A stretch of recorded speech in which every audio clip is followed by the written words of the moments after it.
ओम शांति। अभी हमारे बीच हम सभी को सर्वसमर्थ बनाने वाला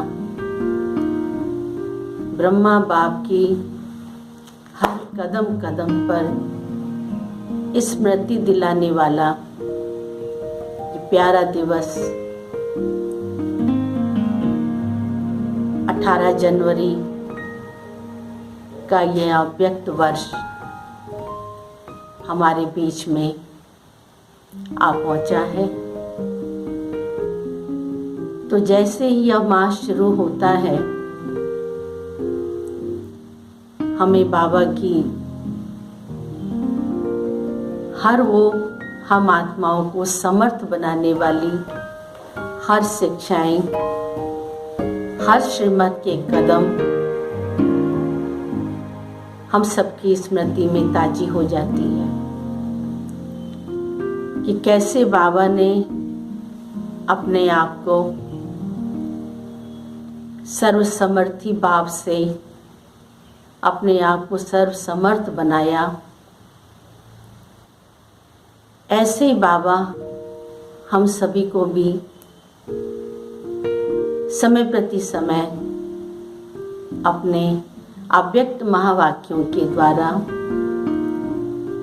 या साकार महावाक्यों के द्वारा रोज हमें नई नई श्रीमत, नई नई चीजें हमें स्मृति में दिलाता है। और बाबा हमसे यही उम्मीद रखता है कि मेरा हर बच्चा मेरे समान बन जाए, वो भी मेरा बच्चा सर्वसमर्थ हो जाए। यही उम्मीद बाप दादा की है। तो ये 18 जनवरी हमें ये स्मृति पक्का करा देता है।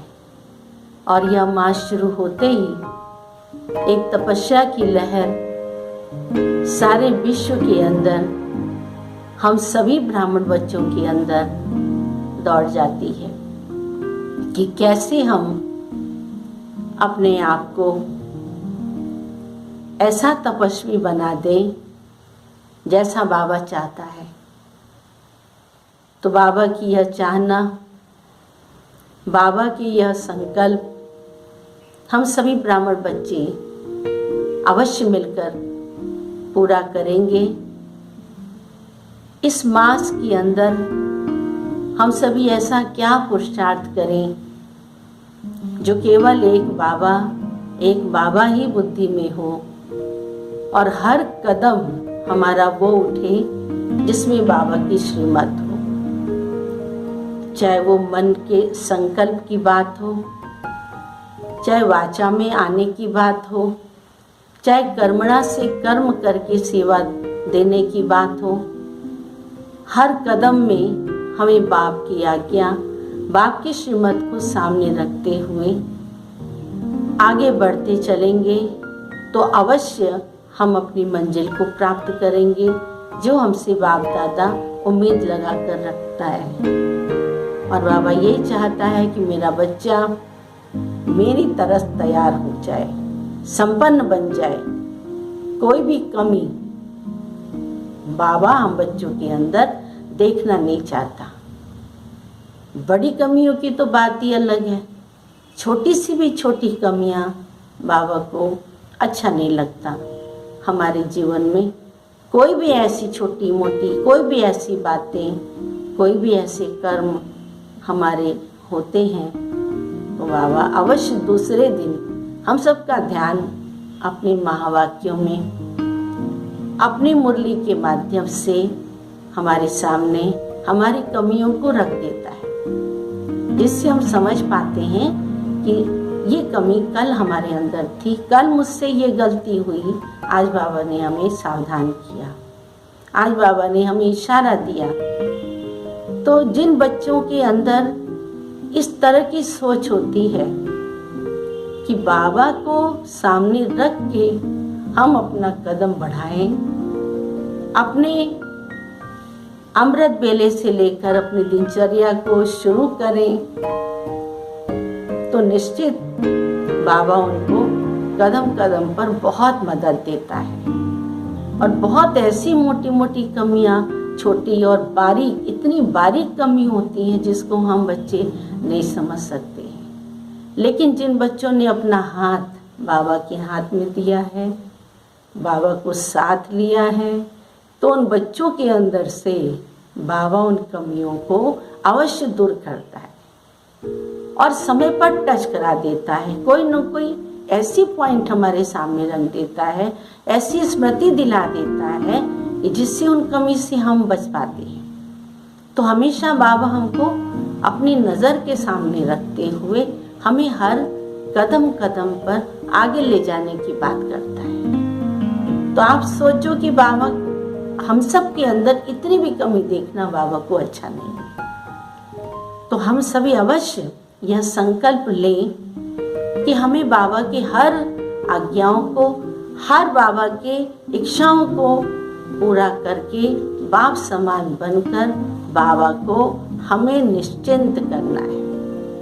और जितना हम अपने श्रीमत के ऊपर अटेंशन देके चलेंगे, उतनी मेरी स्थिति निश्चिंत और हम मस्त रह सकेंगे। क्योंकि हमारी जीवन भागदौड़ हमारे जीवन की भगवान के हाथ में है, बाबा के हाथ में है। तो कहीं भी हमसे कोई चूक होने नहीं है। मुझे ऐसा लगता है कि हर समय बाबा हमारे साथ रहते हैं और हमें हर कदम कदम पर मदद करते रहते हैं, हमें रास्ता दिखाता रहता है। और जहाँ भी कहीं हम अटकते हैं, किन्हीं कारणों से कहीं फंसने की बात आती है, तो बाबा हमें क्या कर देते हैं, बचा लेते हैं। और बचा कर बाबा हमें आगे के लिए रास्ता दिखा देता है, टचिंग दे देता है। तो ये सारी प्राप्ति हम बाबा से, ये अनुभव अपने जीवन में भरते चलें और तभी मेरी स्थिति निश्चिंत रह सकेगी। और निश्चिंत स्थिति, बड़ी से बड़ी परिस्थितियों में भी हम विजयी हो सकेंगे। और क्योंकि हमारे साथ बाबा है, हमारी हार कभी नहीं हो सकती। हर कदम कदम पर सफलता मेरे साथ है, ये हम निश्चिंत हैं।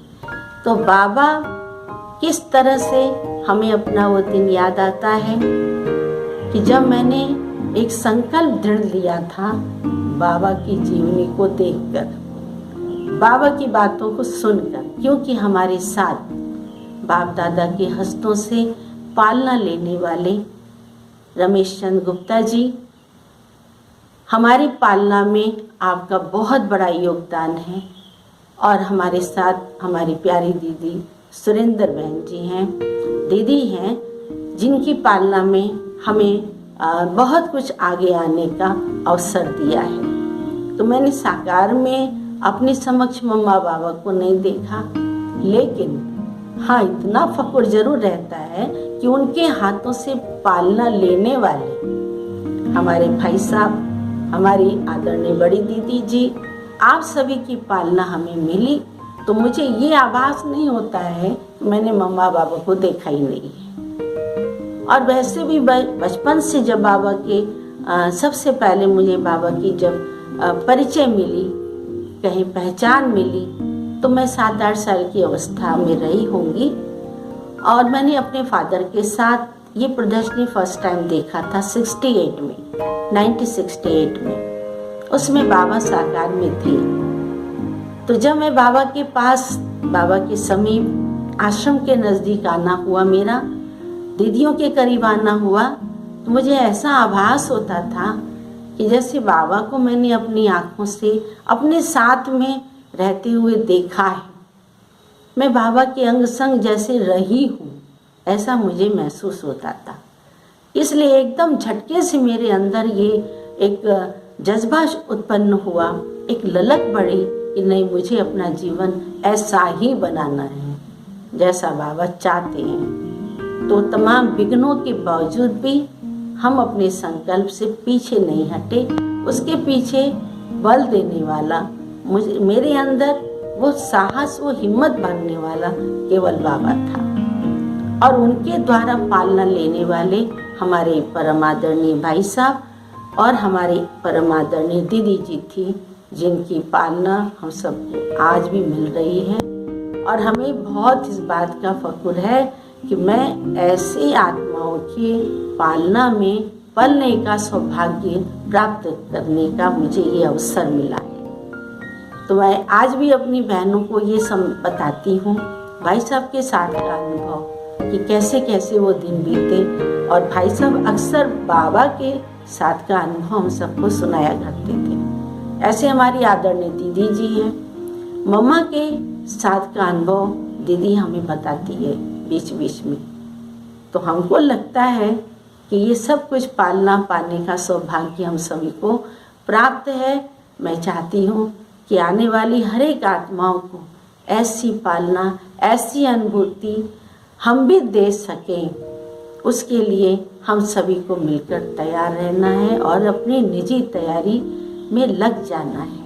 क्योंकि अब जो समय जा रहा है, ये समय वापस हमारे नज़दीक आने वाला नहीं है।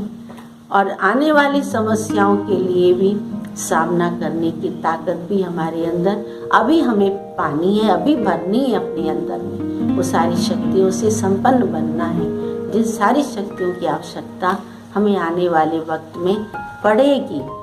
और बिना उस शक्ति के, बिना उस कार्य के आगे बढ़े हम आगे नहीं जा सकते। तो इस तरह से बाबा और मम्मा की पालना लेते हुए हम आगे आगे बढ़ते चलें और बाबा से ये सारी शक्तियाँ अपने अंदर भरते चलें, जिससे हमारे अंदर ये सब कुछ जो बाबा हमसे उम्मीद रखते हैं वो मैं जान सकूं। तो इस नए वर्ष के अंदर हमें ये संकल्प लेकर आगे बढ़ना चाहिए। और मेरा यही शुभ संकल्प है हर ब्राह्मण आत्माओं के प्रति, हर ब्राह्मण भाई बहनों के प्रति, और कि जैसे नया वर्ष, नया सब कुछ, एक नयापन की एक अलग उमंग, एक हौसला, एक उमंग रहता है लोगों के अंदर में, ऐसे हमें सब कुछ पुरानी चीज़ों को, जो कल तक की बातें थी और अगले पल तक की भी जो बातें थी, इन सब चीज़ों को एकदम से, एक धक से बदले, एक धक से परिवर्तन करें। धीरे धीरे परिवर्तन की अगर चीज़ें रहेंगी तो वो जड़ से समाप्त नहीं होती है। कुछ समय के लिए बदलाव आता है, फिर उसके बाद अगर उसके अनुरूप उसको वो माहौल मिल जाता है, वैसा वातावरण मिल जाता है, तो पुनः वो सारी कमियां हमारे अंदर, वो संस्कार हमारे जो दबे होते हैं वो ऊपर आने लग जाते हैं। तो हमें ख़त्म करने के लिए एक धक से कदम बढ़ाना पड़ेगा। एक धक से मर मिटने का संकल्प बाबा से लेकर इस नए वर्ष को नई नवीनता देते हुए हम अपनी स्थिति को आगे ले जाएं और बाप दादा की उम्मीद को मैं पूरा कर सकूं। इन्हीं संकल्पों के साथ मैं अपने आने वाले 9 वर्ष की शुभकामनाओं के साथ मेरे सभी ब्राह्मण भाई बहनों के लिए मेरी यही शुभ भावना और यही शुभकामना है। ओम शांति।